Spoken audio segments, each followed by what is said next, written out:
Headline सवार टियों आगाह कयो मूंखे टंडोलायार भरिसां नसीरवाह मां 11 ॾींहं अॻु ॿुॾी वियल नौजवान जो लाश हथ अची वियो आहे।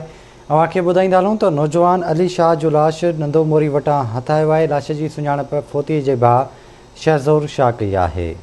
अव्हांखे आगाह कंदा हलूं ब्रेकिंग न्यूज़ आहे त टंडोलायार भरिसां नसीरवाह में 11 ॾींहं अॻु ॿुॾी वियल नौजवान जो लाश हथ अची वियो आहे। नौजवान अली शाह जो लाश नंदो मोरी वटां हथायो आहे।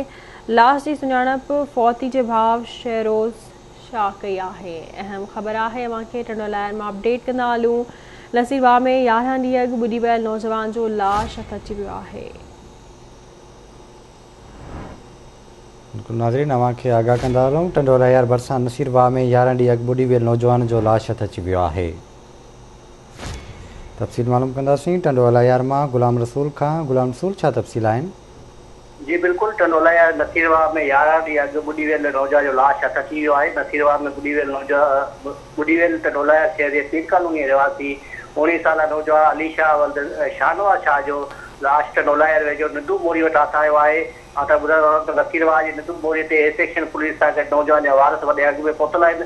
लाश जी सुञाणप अली शाह जे भाउ शहरोज़ शाह कई आहे। यादि रहे त गुज़िरियल 11 ॾींहं खां अली शाह पंहिंजे दोस्त सां गॾु नसीरवाह ते पाणी भरण लाइ वियो हो त जेको दोस्त खे टुॿी हणण जो चई वाह में लथो ऐं ॿुॾी वियो हो, जंहिंजो 11 ॾींहं बाद नंदू मोरी वटि लाश हथायो आहे। जी महिरबानी अव्हांजी आगाह करण लाइ।